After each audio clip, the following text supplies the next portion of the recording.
How to better manage your emotions.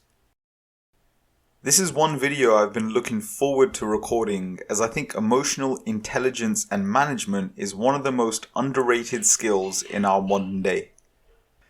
Now, right off the bat, I don't advocate trying to control your emotions all of the time. The last thing I want you to do is to become a robot that's unable to express true emotion when it's really needed. I also don't advocate that anyone strive to this idea of perfection. We are all human, we're all going to make mistakes, and that's just a reality of life. So why is it important to learn to manage our emotions? In reality, life is going to be forever full of challenges which will constantly test us and send our emotions through roller coasters.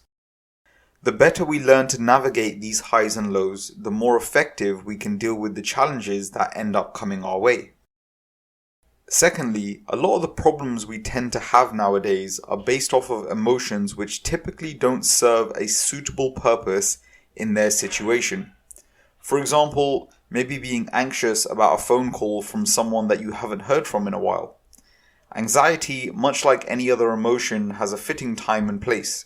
Now, getting worked up over a phone call could be argued is not the best fit for this situation. We'll discuss more on this shortly.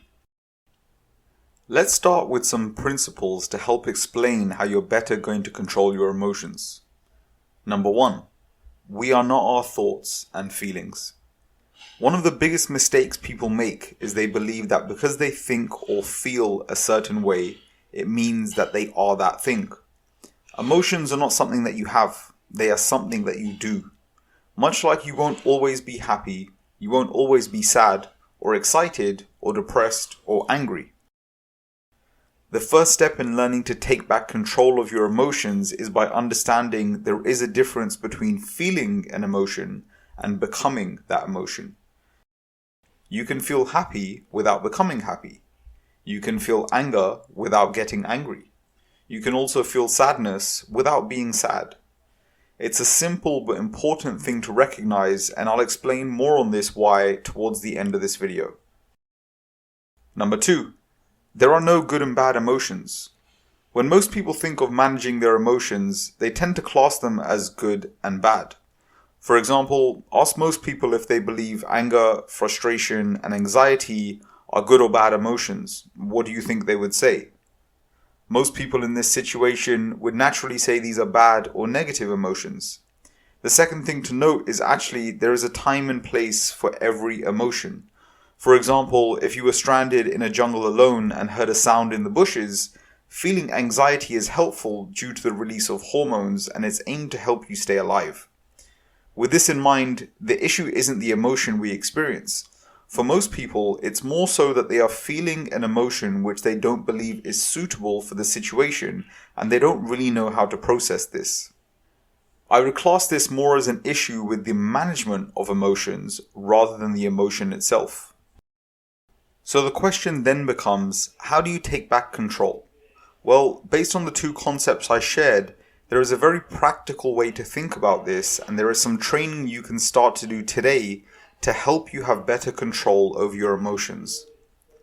To loop back around, the things to keep in mind.